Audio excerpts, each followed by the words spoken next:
A mayor targeted by police brutality fights to expose a broken system. Will his battle for justice spark real change, or will the system push back? Watch to find out. The city lights flickered softly against the night sky, casting long shadows across the quiet streets of downtown. Michael Trent stood under a street lamp, his tailored suit jacket fitting perfectly as he checked his watch for the third time in the last 5 minutes. His ride was late. The luxury store behind him was dark now, its polished windows reflecting nothing but the emptiness of the street. Michael sighed, shifting his weight from one foot to the other. His thoughts were consumed by the upcoming city council meeting, but he couldn't help feeling the weight of the day catching up to him. The world he had worked so hard to build, an inclusive, progressive city, seemed so fragile in moments like this. The sound of footsteps broke his reverie, but he didn't look up. The officer's voice was sharp, cutting through the silence. "Hey, what are you doing here?" The officer's words dripped with suspicion, his eyes narrowing as they scanned Michael's figure under the street lamp. "You're not loitering, are you?" Michael's brow furrowed slightly. His first instinct was to explain himself, but he kept his composure. "I'm not loitering," he replied evenly, his voice calm. "I'm just waiting for a ride. Nothing more." The officer seemed unimpressed, his lips curling into a half-smile, though it didn't reach his eyes. "Standing out here in a suit, huh? What's the occasion?" "Trying to look important." Michael met the officer's gaze without flinching, annoyance bubbling beneath his cool exterior. "I'm not trying to look important," he said, keeping his voice steady. "I'm just waiting. That's all." The officer's expression shifted, his eyes hardening as he took a step closer. "You sure about that? You've been here a while now. Maybe you're up to something else." Michael's pulse quickened, a flicker of frustration dancing behind his eyes. But he forced himself to remain calm. "I've already told you," he said.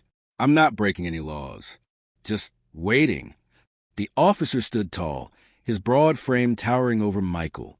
"I decide what happens here, not you. And right now, you're giving me a lot of reasons to keep asking questions." The tension in the air thickened, and Michael's heart began to race. This was the kind of moment he had been dreading, the kind where the system he worked so hard to improve turned against him. He straightened, meeting the officer's gaze without flinching. "I'm not a threat," Michael said firmly. "I'm not breaking any laws. I'm just waiting." But it was clear to Michael the officer wasn't listening. The situation was spiraling out of control, and there was nothing he could do to stop it. Michael Trent's chest tightened as the officer's words echoed in his mind. The officer, now inches away, stared him down with cold eyes. His posture was rigid, filled with the weight of authority, yet it carried an air of palpable aggression. Michael could feel the rush of adrenaline coursing through his veins, his heart pounding in his chest.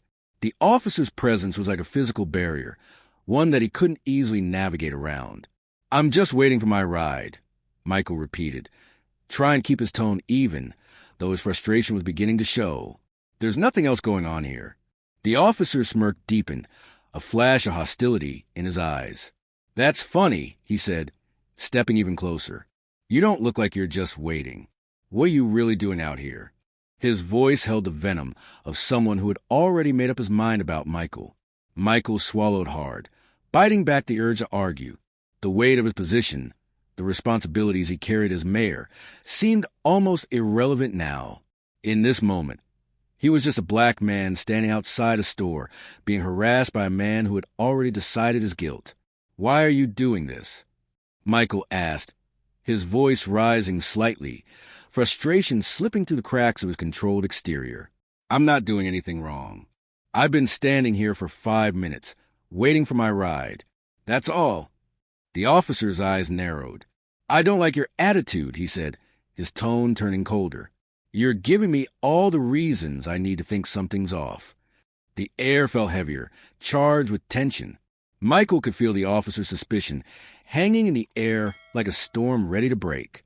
His fists clenched involuntarily, a fire building within him. It was moments like these that made him question everything. The progress, the fight for equality, all of it.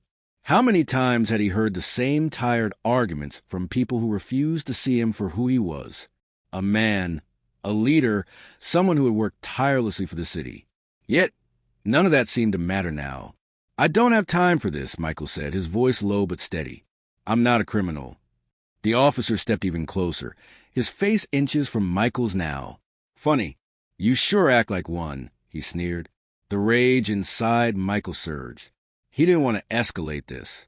He didn't want to give this officer what he was looking for.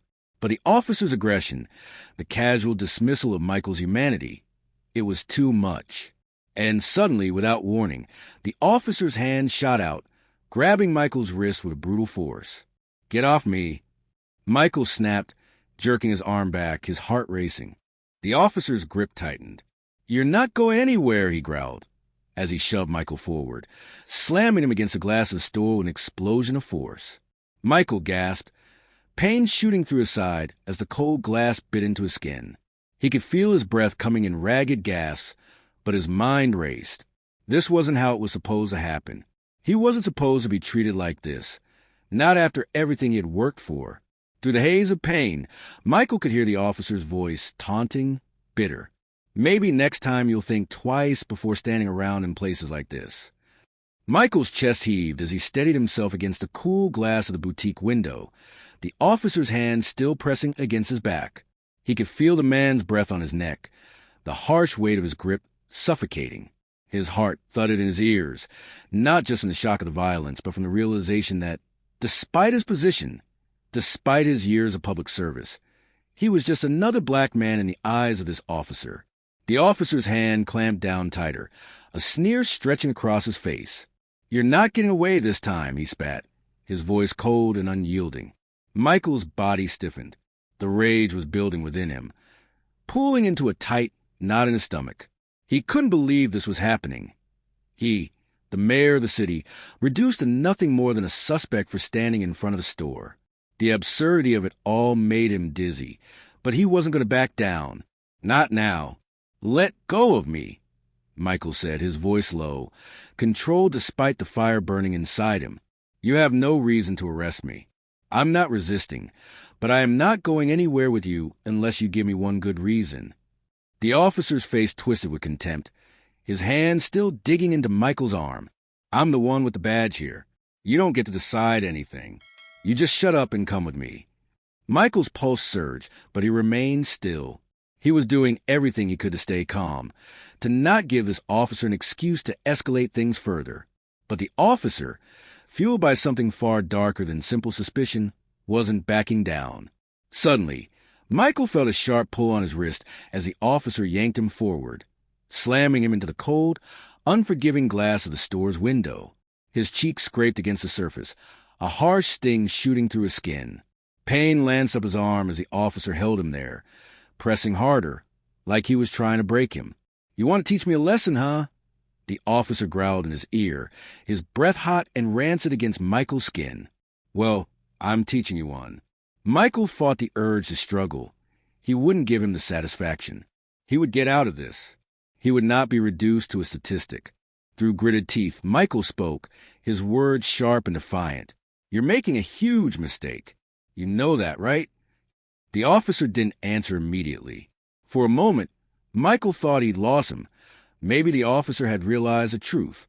But then, a sudden shift in the officer's expression told him everything he needed to know. The man pulled his phone out of his pocket and waved it in front of Michael's face. "Check your ID," the officer muttered under his breath. Michael stayed calm, his chest rising and falling in measured breaths, even as the officer's grip remained tight on his wrist. "Do what you have to do," he replied coolly.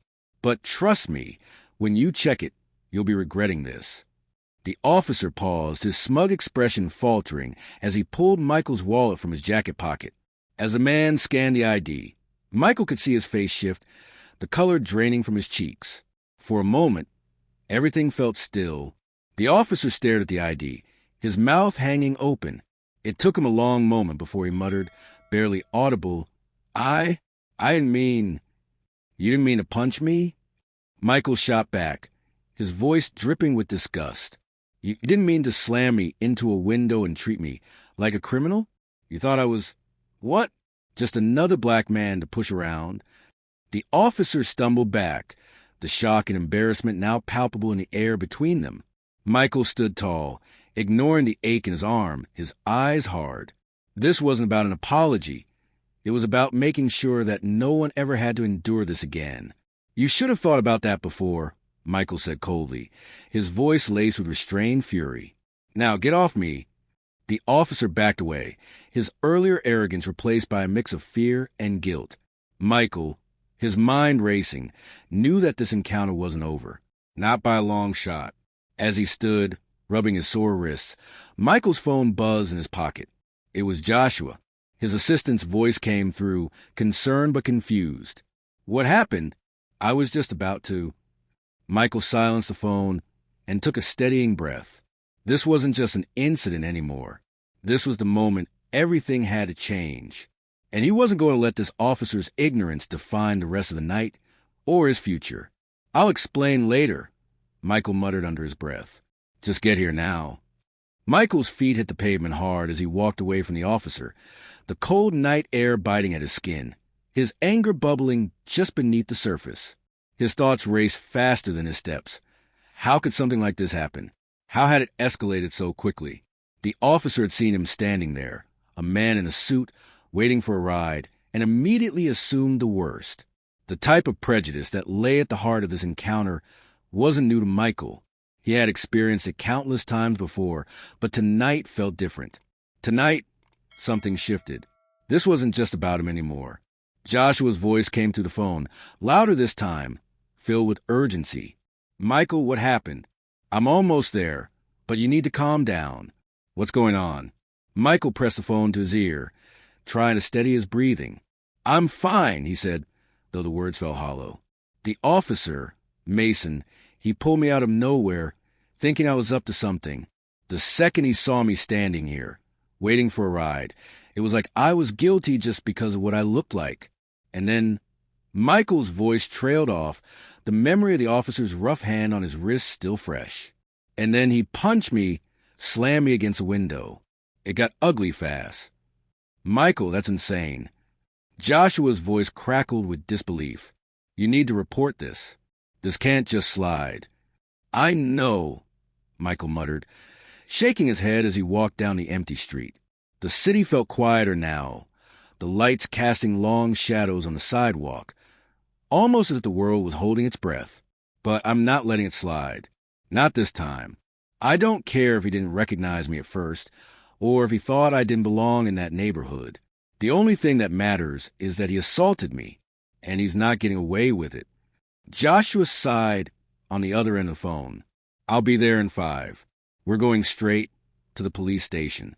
We need to make sure this gets addressed. You know how quickly these things can get buried." Michael's jaw tightened. "I'm not waiting anymore. We're going to take this straight to the top. It's time the public knew what really happens behind closed doors." As Michael ended the call and slipped his phone back into his pocket, he felt a surge of resolve wash over him. This was more than just an isolated incident. This was about the systemic issue that had gone unchecked for too long. It wasn't just about him being targeted. It was about everyone else who had been in his shoes and never had the chance to speak up. The distance to City Hall felt shorter now, each step heavier with the weight of his decision. He knew this would be the fight of his life, but it wasn't one he could back down from. The door to the car slammed shut behind him as Joshua pulled up the curb, the engine purring in the stillness of the night. "We're going to make sure your voice is heard, Michael. No one can ignore you now." Michael took one last breath before opening the door. "Let's go. It's time to put an end to this." The next morning, Michael walked into the precinct with Joshua by his side, his mind sharp and focused. The events from the night before still burned hot in his chest, but now they were fuel. His steps were steady, purposeful. This was no longer just about him. This was about everyone who had ever been on the receiving end of such unjustified aggression. As they approached the reception desk, a stern-looking officer raised an eyebrow at them, his eyes flickering between Michael and the badge pinned to his shirt. "Can I help you?" he asked, his voice flat, not quite hiding his skepticism. "We need to speak to Chief Harlan," Michael said, his tone calm but with a weight behind it. "It's urgent." The officer hesitated, looking from Michael's determined face to Joshua's quiet, watchful eyes. Finally, he gave a slight nod and gestured toward the hallway. "Take a seat in the conference room. I'll let him know you're here." The walls of the precinct were familiar yet unsettling, the humming of phones, the chatter of officers, and the clatter of keyboards creating a rhythm that felt detached from Michael's current reality. He felt the heaviness of the situation sink in as they walked down the hallway toward the conference room. When they reached the door, he paused, taking a breath. His fingers brushed against the smooth surface of the doorframe before pushing it open. Chief Harlan was already sitting at the table, his posture rigid, his eyes steely. He looked up as Michael entered, his face unreadable. "Mr. Trent," he greeted, his voice neutral. "What can I do for you today?" Michael took a moment, his gaze steady. "Last night, I was assaulted by one of your officers, Officer Mason. I was standing outside a store, waiting for a ride, when he approached me, accused me of loitering, and then escalated the situation unnecessarily." Chief Harlan's eyes narrowed, but he said nothing. "I was punched, slammed into a window, and arrested for no reason other than your officer's prejudice," Michael continued, his voice measured but firm. "You've got a serious problem in your department, Chief, and I'm not going to let this slide." The room fell silent for a long moment. Michael's words hung in the air, heavy and unyielding. Harlan sat back in his chair, steepling his fingers in front of his face, considering the gravity of the situation. "I see," he said at last, his tone slow but deliberate. "What exactly do you want from me, Mr. Trent?" Michael's jaw clenched, his anger bubbling beneath the surface. "First, I want Officer Mason held accountable. His actions were a violation of my rights, and I want him suspended immediately." He leaned forward, his voice firm. "I also want a public statement from this department acknowledging the problem and the need for reform." Harlan didn't respond immediately. He seemed to weigh Michael's words carefully before nodding slowly. "I'll get an internal investigation started. But understand, Mr. Trent, that this is a delicate matter. There are processes.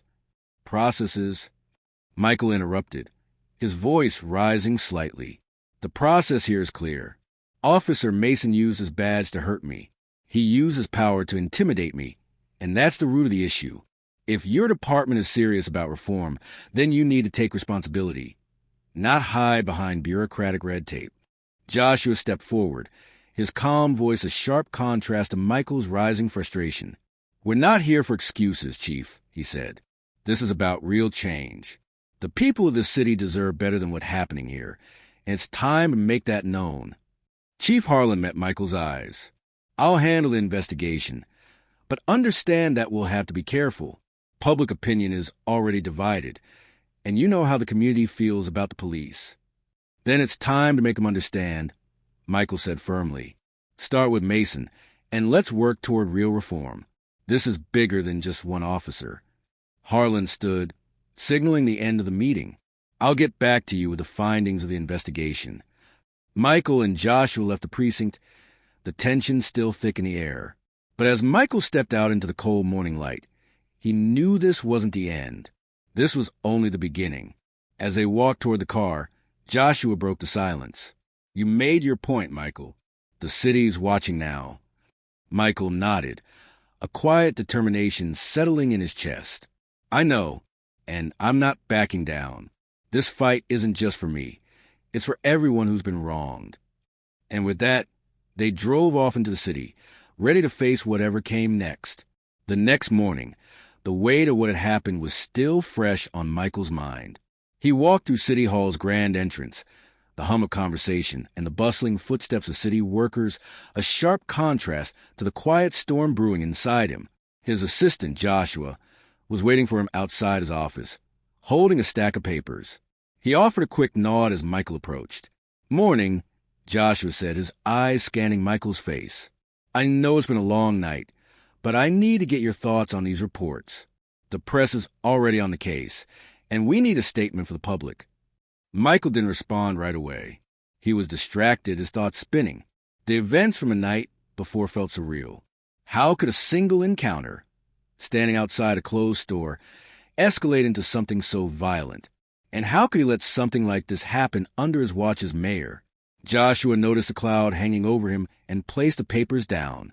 "Hey!" I know this is a lot, but we need you to be in the right frame of mind. We're pushing for change here, Michael. Not just for you, but for everyone who's had enough of this. Michael let out a deep breath and walked over to his desk. He felt the weight of responsibility sink in. It wasn't just about the physical assault. It was about the abuse of power, the prejudice, the failure of the system to protect everyone equally. This was more than personal now. This was about fighting a deeper, systemic problem. As he sat down and glanced at the reports Joshua had brought in, he realized how quickly the city was reacting. The news had already spread. Headlines screamed about a city hall confrontation and police brutality. It was a flurry of chaos. His own face, still bruised and sore from a night's incident, was splashed across the front pages of every local newspaper. Yet, there was no mistaking the fire in his chest now. If this was going to be his fight, he was going to win it. Joshua cleared his throat, breaking his thoughts. Michael, we need to be strategic. We can't just fight in the press. We need action. Public hearings, policy changes, transparency from the police department. Are we ready to push this forward? Michael looked up, the corner of his lips lifting slightly. Let's give them something they can't ignore. I'll make the statement, but let's set a date for a public hearing too. People need to see that we're not backing down. This fight is bigger than just me. Joshua gave him a long look, then nodded. We're with you. Let's do this. And with that, Michael was ready. The battle had officially begun, and no matter what came next, he was determined to make the changes needed to hold the system accountable. It had been 2 days since the press conference, and the momentum was undeniable. The streets of Cedarville were buzzing with energy as residents shared their thoughts on the recent events. Michael couldn't walk down the street without hearing whispers of support or seeing the occasional hostile glance from a few people who disagreed. But the overwhelming tide was one of unity. People were ready for change. They were ready for action. That morning, Michael walked into his office at City Hall, feeling the weight of the public's expectation pressing down on him. He had called a meeting with his key advisors to discuss the next steps. Joshua was already sitting at his desk, a stack of papers neatly arranged in front of him. His eyes met Michael's as soon as he entered. "Morning, Michael," Joshua greeted, offering a smile that barely concealed the anxiety behind his eyes. "We've been getting calls all morning, mostly from local community leaders and activists. They want to know what happens next." Michael dropped his briefcase on the desk, taking a seat across from Joshua. "Next," he repeated, a small smile tugging at the corner of his lips. "We take action, Joshua. We make this the beginning of something real." The door to his office creaked open, and his legal advisor, Daniel, stepped in, holding a thick binder in one hand. "I've been reviewing the situation, Michael. The pressure is mounting from all sides. If we push too hard, we risk a backlash. If we don't act soon enough, we'll lose the momentum." Michael ran a hand through his hair, staring out the window. "Backlash? From who?" "From the police union. The officers aren't happy about how this has gone down. We've already heard rumors of a few officers planning to speak out against the reforms. And, of course, there's still the matter of Officer Mason and the internal investigation," Daniel replied, his tone serious. Michael's jaw clenched. "I don't care what kind of backlash they want to throw. This city needs reform. It needs accountability. It's time we start showing them that we mean business." Joshua nodded, sitting forward. "We've already gotten support from some key figures in the community, but we'll need to rally the public more effectively. We need to have a clear agenda for the next few weeks. The city council is on board, but we need to keep up the pressure. Everyone needs to know this isn't just talk. We're moving forward." A sense of determination flooded Michael's chest. He wasn't going to back down. Not now. Not when the stakes were so high. His eyes shifted from Joshua to Daniel, then back to the window.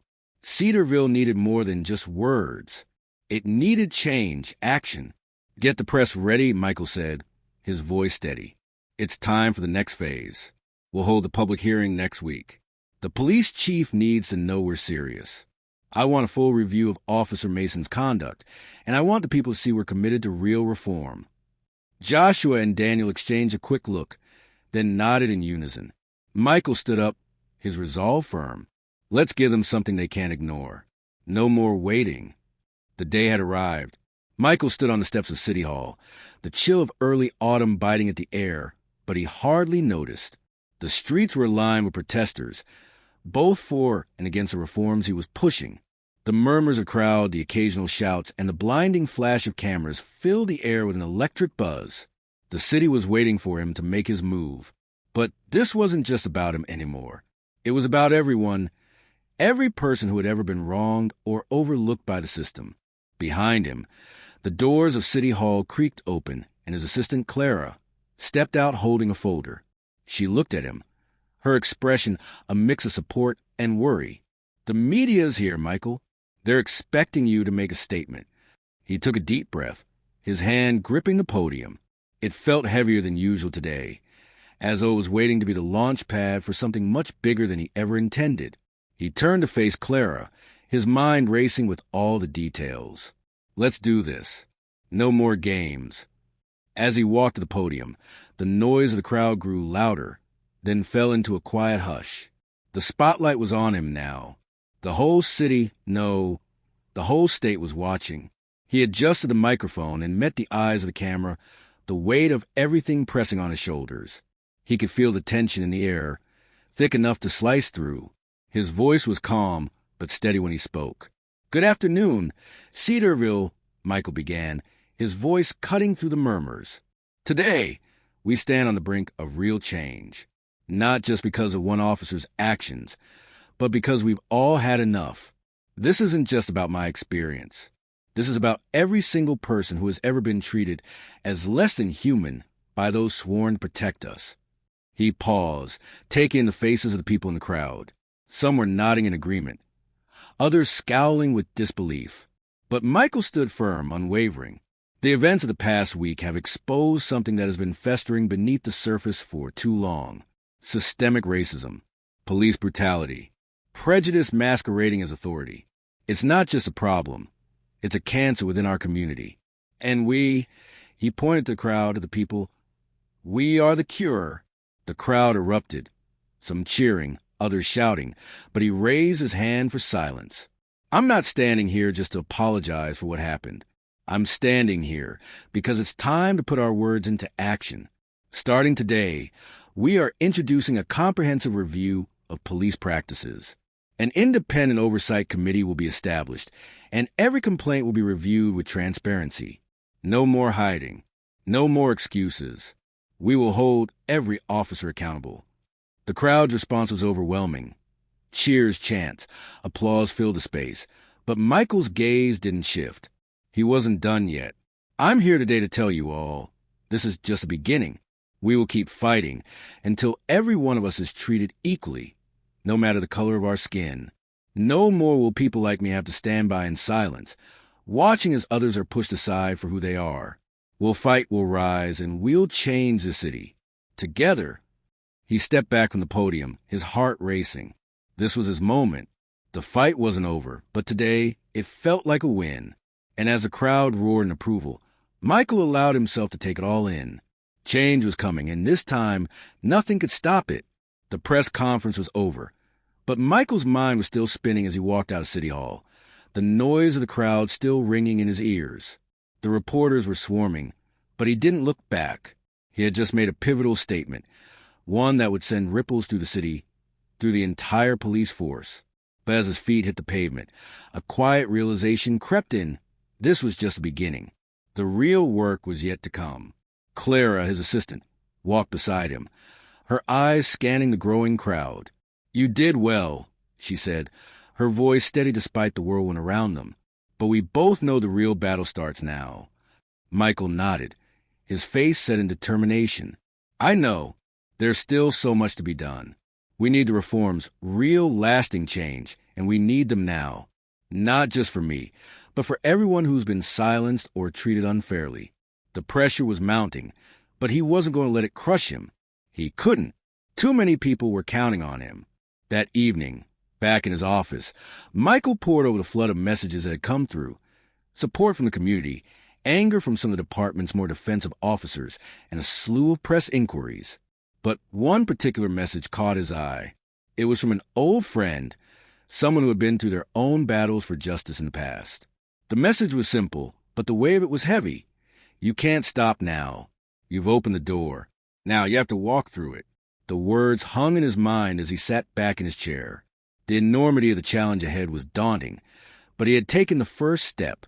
It was easy to talk about reform, but harder to actually make it happen. His phone buzzed again, and this time it was a reminder, an upcoming meeting with the police chief and members of the oversight committee. Michael took a deep breath and stood. "It's time," he murmured to himself, determination filling his chest. The lesson was clear. Change doesn't come without a fight, and it doesn't come easily. But if there was one thing he had learned in this journey, it was that real progress was worth every ounce of energy.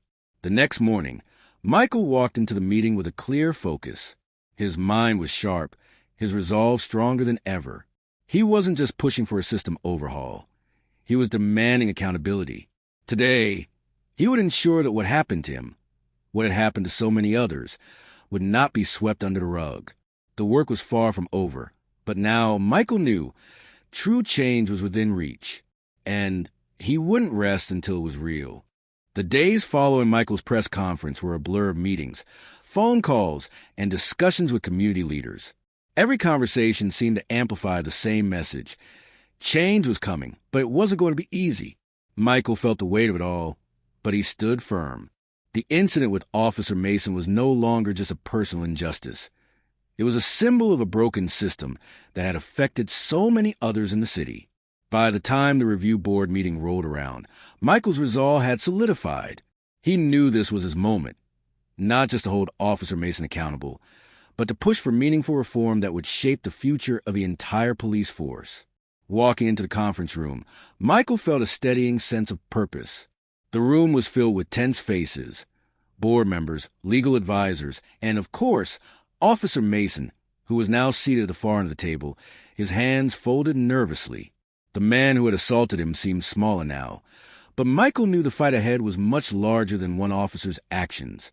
As the meeting began, the usual formalities were set aside as Michael stood and addressed the board. "I'm here not just as the mayor, but as a citizen of this city," Michael began, his voice calm yet resolute. "What happened to me wasn't an isolated incident. It was a reflection of a system that has allowed biases to flourish unchecked. This isn't about one officer. It's about changing a culture that has been allowed to fester for far too long." He paused, letting the weight of his words sink in. Officer Mason's actions were unacceptable, but they're not unique. If we don't hold ourselves accountable, we can't expect the people we serve to trust us. This is bigger than one mistake. It's about accountability at every level. It's about making sure everyone, no matter their race, their background, their status, can walk the streets of the city without fear of being judged or harassed based on appearance alone. The room was silent as Michael spoke, but his words didn't fall on deaf ears. He could feel the shift in the atmosphere. The tension was still there, but now there was an undercurrent of acknowledgement, the beginning of a change. The review board members exchanged glances, and for the first time, Michael saw them engage, not just as officials, but as individuals tasked with ensuring justice was upheld. As the meeting progressed, discussions were heated, but they were focused. By the time it ended, the board had agreed to launch a full investigation into Officer Mason's conduct and implement new policies on de-escalation and accountability. The fight wasn't over, but it had taken a crucial step forward. Later that evening, as Michael walked out of the building, Joshua by his side, he couldn't help but feel a sense of relief. The weight of the battle was far from gone, but the progress was undeniable. "This is just the beginning," Michael said, his voice filled with conviction. "The system will change, and I won't stop until it does." Joshua nodded. "You've done it, Michael. You're making the difference you promised." Michael's eyes were forward, his steps purposeful. The work wasn't done yet, but he was finally seeing the first light of change, a reminder that standing up for what's right could and would make a difference. And in that moment, Michael realized the lesson was clear. Change requires courage, persistence, and an unwavering belief that things can and must get better.